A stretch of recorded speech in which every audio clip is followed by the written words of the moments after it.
শেখ ফরিদের জীবনীর মধ্যে আসছে, ফরিদের মা ফরিদকে বলছে, বাবা ফরিদ তুমি নামাজ পড়ো। ফরিদ বাচ্চা ছেলে জিজ্ঞেস করে, মা নামাজ পড়লে কি হবে, কি পাবো, কি দিবে? আল্লাহ মজা দিবে, তাই নাকি? তাহলে আমি নামাজ পড়বো। উজু করতে গেলে মা আমাদের বিছানা বিছাইয়া বিছানার নিচে চিনির পোটলা বানায় রাইখা দেয়। একদিন, দুদিন, 1 মাস, 2 মাস, 6 মাস, 9 মাস নামাজ পড়তে পড়তে ফরিদ নামাজের প্রতি একটা মহব্বত হলো, নামাজের পরে মজা পায় বিছানার নিচে। ঘটনাক্রমে ফরিদের মা ঘরে নাই, না করে ফরিদের মা চিন্তা করো না, আমি আল্লাহ কি একটা দিন চিনি দিতে পারি না। ফরিদের মা আশ্চর্য হয়ে গেলেন, কে সেই শব্দ শোনালো? অপেক্ষায় আছে ফরিদের মা। ফরিদ নামাজ শেষ করে বিছানা টান দিলেন, নিচে তাকাইয়া দেখেন অন্যদিন একটা পোটলা থাকতো, আজকে তার চাইতে বড় বড় 3টা পোটলা আমার আল্লাহ দান করে দিছে। বলুন সে আল্লাহ এখনো আছে কিনা? বাজান, সে আল্লাহ বলেছে রুকু সেজদার মাধ্যমে রবের ইবাদত করো, রবের ইবাদত করো, রুকু সেজদার মাধ্যমে যা চাইবেন তাই পাইবেন। তবে এখানে বলেছেন রুকু সেজদার মাধ্যমে রবের ইবাদত করো, কিন্তু তারপরে জান্নাত দিব এ কথা কয় নাই।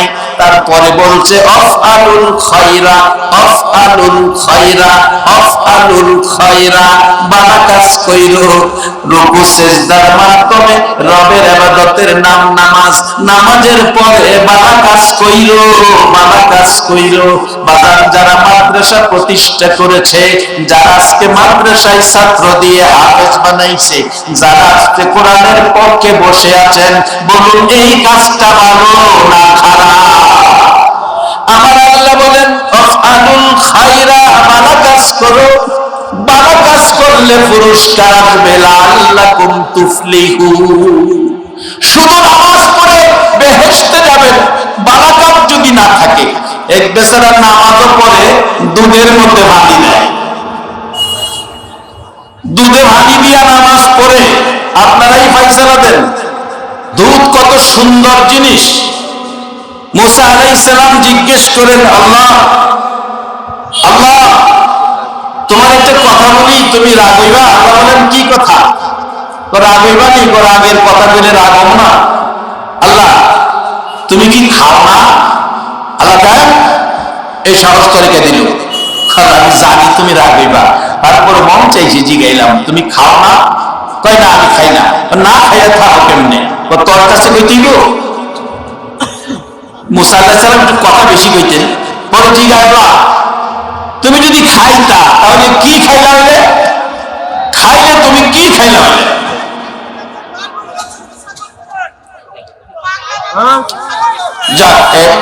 একজন লোক, এটা কমিটি দেখতেছে, আপনারা কেউ কথা বলেন, আপনারা কেউ কথা বলেন। সবাই যাইতে হবে না, 2 জন গেলেই হবে, সবাই যায় না। আপনাদের কেন তার পাগলামি সে করতেছে, সে করুক, এতক্ষণ তো আমি দেখতেছি, আমি তো বলি নাই। বসেন, আপনারা বসেন। লা ইলাহা ইল্লাল্লাহ, লা ইলাহা ইল্লাল্লাহ, লা ইলাহা ইল্লাল্লাহ, লা ইলাহা ইল্লাল্লাহ। মাহফিল কবুল হয়ে গেলে, মাহফিল কবুলের নমুনা হলো এটা। হয়তো কেউ পাগলামি করবে, না হয় মাহফিলে কুকুর ঢুকাইয়া দিবে, না হয় মাহফিলে বিড়াল ঢুকবে। এই 3 নমুনা হলো মাহফিল কবুলের লক্ষণ। এতে বোঝা যায় মাহফিল কবুল হয়ে গেছে। সকলে পাক বলুন আল্লাহু আকবার। কারণ আপনারা মাহফিলে বসে আছেন, আপনাদের একটা চিরশত্রু আছে, হ্যাঁ চিনছেন? এর নাম কি? শয়তান। আমরা ভালো কাজ করলে কি এর কাছে ভালো লাগে? ভালো লাগে না। এই শয়তানের কাজ হলো হয়তো কোনো পাগল ঢুকাইয়া দিব, না হয় বিড়াল ঢুকাইয়া দিব, না হয় কুকুর ঢুকাইয়া দিব। এটা বোঝা গেল মাহফিল কবুলের শর্ত। একবার বলুন আল্লাহু আকবার। বাবার আসুন, আমি শেষ দিকে যাচ্ছি। ভালো কাজ করবেন, ভালো কাজের মধ্যে নামাজের পর দুধে যদি পানি দেন, কাজটা কি ভালো না খারাপ? আরেক বেচারা 5 ওয়াক্ত নামাজ পড়ে, তাহাজ্জুদ পড়ে, 7 বার হজ করছে, এবার হজে যাইবার নিয়ত, মসজিদে বসে দোয়া চাই, দোয়া পেরে এবার হজে যাব, 7 বার গেছি, এবার 8 বার। পার্শ্ববর্তী বাড়ির একজনে কয়, হেল লেগে দোয়া করেন না, দোয়া করলে কোনো লাভ হবে না, কারণ এর ছোট ভাই বোনেদের সম্পদ যা ছিল এর নিজের নামে সব লেখা রয়েছে। নিজের ভাই বোনেদের হক মাইরা মক্কা মদিনায় হজ কইরা জান্নাতে যাওয়া সম্ভব হবে না। দুধে পানি দিয়া নামাজ পড়া বেহেশতে যাওয়া যাবে না। আল্লাহ বলছে নামাজের সাথে ভালো কাজ করতে হবে। তাফআলুল খায়রা, যদি ভালো কাজ করতে পারেন, লাআল্লাকুম তুফলিহুন, তাহলে আপনি সফল কাম। বাবা, সকল ভালো কাজের মধ্যে শ্রেষ্ঠ ভালো কাজ হবে মা বাবার খেদমত করা। মা বাবার খেদমত, বর্তমান সময়ে মা বাবার খেদমতের বেলায় ত্রুটি, মা বাবার খেদমতের বেলায় ত্রুটি, এটাই হবে আমার শেষ কথা। আজকে যদি কোরআন পাশে থাকতো, মা বাবা খেদমত পাইতো। আজকে যদি নবীর সুন্নাহ কাছে থাকতো, মা বাবা খেদমত পাইতো। বাজার বাস্তবে আসুন, কিছুদিন আগের ঘটনা বাজার বরিশালের কাছাকাছি, আপনার সাতক্ষীরার কাছে একটা জায়গার নাম আছে বাগেরহাট, খুলনার পাশাপাশি বাগেরহাটে একটা ছেলে বুড়া মাকে, যে মা, এরে বাবা ভাইরা, আমরা যেদিন ছোট সন্তান ছিলাম, ঘরের মধ্যে রাত্র 4টা বাজে প্রস্রাব পায়খানা করে দিছি, গড়াগড়ি করে সারা শরীর পায়খানায় বড়াইছি। বাবা ঘুম থেকে উঠে বাতি জ্বালাইয়া ডাকতেছে, ঘুমিয়েছো? ছেলের পায়খানা সারা শরীর ধরা যাবে না, একবারে পায়খানা ভর্তি। দাদি ঘুম থেকে উঠে নাকে কাপড় দিয়ে ডাকতেছে, বৌমা ঘুম থেকে উঠো, পায়খানার গন্ধ সহ্য করা যায় না। এবার ফুফু ঘরে ঘুম থেকে উঠে বলছে, পায়খানার গন্ধ সহ্য করা যায় না। খালা ছিল বেড়াইতে পাশের রুমে, নাকে কাপড় দিয়ে ডাকতেছে, পরিষ্কার করো, দুর্গন্ধ সহ্য করা যায় না। সবাই নাকে কাপড় দিল, দুর্গন্ধ অনুভব করলো। একটা সত্য কথা বলবা গো মায়ের সন্তানেরা, একটা মানুষ নাকে কাপড় দিল না, দুর্গন্ধ লাগলো না, নিজের হাতে পায়খানার উপর দিয়ে ধরে ধুয়ে মুছে পরিষ্কার করে 2 গালে চুমাইতেছে। বলুন এই দরদি ব্যক্তিটাকে? বাবারা, নবী বলেছে, উম্মতেরা রে, মক্কা মদিনা তোমার ঘরে। কেউ যদি মা বাবার চেহারার দিকে মায়ার নজরে তাকায়, কেউ যদি মা বাবার দিকে ভালো ব্যবহার করে, মা বাবার সাথে ভালো ব্যবহার করে, মা বাবার মন সন্তুষ্ট খুশি রাখে, মা বাবার চেহারার দিকে মায়ার নজরে তাকায়, আমার নবী বলেন, যতবার তাকাবি ততটা কবুল হজের নেকি তোমার আমলনামায় পাওয়া যাইবা। সেই মা কত কষ্ট করেছে ছোটকালে, কোনদিন নাকে কাপড় দিল না। বাগেরহাটের বাস্তব ঘটনা। বাগেরহাটের জমিনে যারা ফেসবুক চালান, পত্রিকার খবরে দেখেছেন, ফেসবুকে এসেছে, মা বুড়া মানুষ বিছানায় প্রস্রাব পায়খানা করে দেয়, দুর্গন্ধ ঘরে থাকার মতো নয়। এবার সিদ্ধান্তে পৌঁছলেন ছেলের বউ, মাকে তো আর মারা যাবে না, জল্লায় ফেলে দিব। এই উদ্দেশ্যে সকালবেলা একটা পলিথিন বস্তা নিয়ে মার পাশে দাঁড়াইলে মা ডাকতেছে, বাবা ছোটকালে তুমি যখন বিছনায় প্রস্রাব পায়খানা করতা, আমি মা পলিথিন কাগজ নিচে বিছাইয়া দিতাম, আজকে পলিথিন ব্যাগ বস্তা নিয়ে আইছো আমার নিচে কি বিছাইয়া দেওয়ার জন্য? কোনো কথাই বলে না ছেলেটা। ছেলের বউ দৌড়ায় আসছে, কাছে আসার পর দুইজনে সিদ্ধান্তে পৌঁছলে, একজনে বস্তায় ধরেছে, আরেকজনকে বুড়া মা, একেবারে দুর্বল বুড়া মাকে আরেকজনে ধরে বস্তার ভিতরে ঢুকাইছে। বস্তার ভিতরে ঢুকাইলে মা কান্দে, বাবা কেন রে বস্তার ভিতরে ঢুকাইছো? আমার বস্তা পায়খানার গন্ধ করে আমার বস্তায় ঢুকাইছো। যেদিন তুমি বস্তা পায়খানা করেছো সবাই নাকে কাপড় দিত, আমি মা জীবনে একটা দিন নাকে কাপড় দেই না। আমার নবী বলেন উম্মতেরা রে, এ মায়ের পায়ের নিচে তোমার জান্নাত। বস্তার ভিতরে ভরে মুঠি বাইন্ধা রওনা হলেন খুলনা বাগেরহাট। বাগেরহাটের জংলায় যেখানে মানুষের চলাফেরা নাই, ওই জংলার মধ্যে বস্তাবন্দি মাকে ফালায়া চলে আসতেছে। মা নড়াচড়ি করতে করতে পলিথিন বস্তার ভান খুলে গেছে, মাথাটা বাহির হয়ে গেছে, ছেলের দিকে তাকায়া কাঁদতেছে, বাবা বাবা গো কেমনে আমার ফালায়া যাইতেছো? রাত্র 2টা বাজে যদি বাড়িতে আইসো গো বাবা, সারা গ্রামের মানুষ ঘুমাইতো, আমি মা দরজা খুইলা দাঁড়ায় থাকতাম, আমারে ফালাইয়া যাইতেছো, যাও দুর্গন্ধ করে প্রস্রাব পায়খানা, যাইতেছো যাও যাও বাবা যাও। কি বলবো আল্লাহ রে, আমার ছেলেটা আমারে ফালাইয়া যাইতেছে।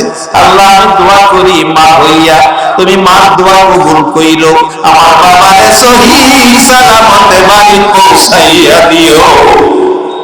ছেলে মাকে ভুলে যাই গো, মা ছেলেকে ভুলে না, এমন দরদি মারে আর ব্যথা দিও না। বাজান ইবাদত করে জান্নাতে যাওয়া যাবে না, কত ইবাদতকারী জাহান্নামী হবে। কোরআন বলেছে আমিলাতুন নাসিবাতুন তাসলা নারান হামিয়া। বাজান জান্নাতে যাইতে হলে ইবাদতের সাথে থাকতে হবে ভালো কাজ। সর্বোত্তম ভালো কাজ হলো মা বাবার খেদমত। আল্লাহ বলেছেন ওয়া কাদা রাব্বুকা আল্লা তা'বুদু ইল্লা ইয়্যা ওয়া বিল ওয়ালিদাইনি ইহসানা। ইবাদত করো আল্লাহর, খেদমত করো তোমার মা বাবা। বাজান এই শিক্ষার ট্রেনিং এর সেন্টারটার নাম হলো মাদ্রাসা। এই শিক্ষা এই ট্রেনিং এর ঘরটা হলো মাদ্রাসা। কোরআন সুন্নাহ মোতাবেক এই ট্রেনিং দিবে মা বাবা, কত গুরুত্বপূর্ণ সম্পদ। আল্লাহ আমাদেরকে মাদ্রাসার পক্ষে কবুল করো, একটা ছেলে আলেম বানান, একটা ছেলে হাফেজ বানান, এই তৌফিক ঘরে ঘরে আল্লাহ দান করো। সকালে বলুন আমিন। সম্মানিত উপস্থিতি, মাদ্রাসার পক্ষে থাকবেন, আমি আপনাদেরকে নিয়ে দোয়া করব আল্লাহ যেন প্রত্যেকের একটা ছেলেকে হাফেজ বানাইতে পারেন। একটা ছেলে হাফেজ যা দন্য জীবন গো তার, একটা ছেলে হাফেজ যা দন্য জীবন তার, একটা ছেলে মাওলানা যা। আজকে আপনার ছেলে হাফেজ হলে আপনার লাশ যেদিন জানাজার সামনে যাবে, আপনার ছেলে হাফেজ হয়ে জানাজা করাবে কলিজা ফাটা ব্যথা লইয়া, আর জানাজা শেষে কবরের পাশে দাঁড়িয়ে থাকবে রব্বির হামহুমা কামা রাব্বায়ানি সগীরা। আপনার ছেলের কান্নাই যেভাবে আল্লাহ দোয়া কবুল করবেন, যেভাবে আল্লাহ খুশি হইয়া মা বাবার কবরে জান্নাতের শান্তি দিবেন, কিন্তু বাহিরের একজন ভাড়াটিয়া মৌলবি দিয়া এই দোয়া আশা করতে পারেন না। তাই একটা ছেলেকে হাফেজ বানান, 5 ওয়াক্ত নামাজে আপনার জন্য আল্লাহর শিখানো দোয়া তেলাওয়াত করবে। একটা ছেলেকে আলেম বানান, 5 ওয়াক্ত নামাজে আপনার জন্য আল্লাহর শিখানো দোয়া তেলাওয়াত করবে, আল্লাহ মাফ করে দিবে। সে আশায় আজকের এই মাহফিল আল্লাহ কবুল করে নেন। এই মাদ্রাসা কিয়ামত পর্যন্ত কায়েম রাখো। মাদ্রাসার কমিটির সকল সদস্যদেরকে নেক হায়াত বাড়িয়ে দেন। আসুন আমরা মহব্বতে দুরূদ শরীফ পড়ে দোয়া করি। আল্লাহুম্মা সাল্লি আলা সাইয়্যিদিনা মাওলানা মুহাম্মদ ওয়া আলা আলি সাইয়্যিদিনা মাওলানা মুহাম্মদ। আল্লাহুম্মা সাল্লি আলা সাইয়্যিদিনা মাওলানা মুহাম্মদ ওয়া আলা আলি সাইয়্যিদিনা মাওলানা মুহাম্মদ। বাবা আসুন দোয়া করি। দোয়ার আগে আপনাদের কাছে এটা অনুরোধ, আসলে কালেকশন মাহফিলের মাঝখানে করলে আলোচনার মুখ নষ্ট হয়ে যায়। কাজেই আমি কালেকশন রাখতে পারি না। কালেকশনের বক্তাই আলাদা। কালেকশন করতে গেলে জান্নাতে ঢুকাইতে হয়, আবার টাইম না বাইর করতে হয়। একবার জান্নাতে নেয় আবার আনে, এইগুলি কালেকশনের নিয়ম। এগুলি আবার আমি পারি না। নেবেন, অনেক দূর থেকে এসেছি শুধু আমার মা দোয়ার জন্য। ছেলে মিলন একটা সুসন্তান পাইছি, মা থেকে দোয়া চাইছে। জীবনে যদি কারোর জন্য দোয়া চাওয়ার প্রয়োজন করে মার জন্য চাইবেন, আল্লাহ খুশি হবে। সন্তান আদি ফ্যামিলির সকলকে আল্লাহ শান্তি দিবে। মা যদি কারো পক্ষে সন্তুষ্ট থাকে, সংসার সুখী হয়ে যাবে। মার জন্য দোয়া চাইলেন, একটা পাগল সন্তান, আল্লাহ তার মাকে সুস্থ করে নেক হায়াত দাও। আজকে খাস করে আমিনুল ইসলাম সাহেব, তার মা অসুস্থ, আমাকে আগেই দোয়ার কথা বলেছেন। তার বাবা বেঁচে আছেন, ভাগ্যবান ব্যক্তি। রাসূল বলেছেন, যার বাবা জীবিত তার বেহেশতের একটা দরজা খোলা, যার মাও জীবিত তার বেহেশতের দুইটা দরজা।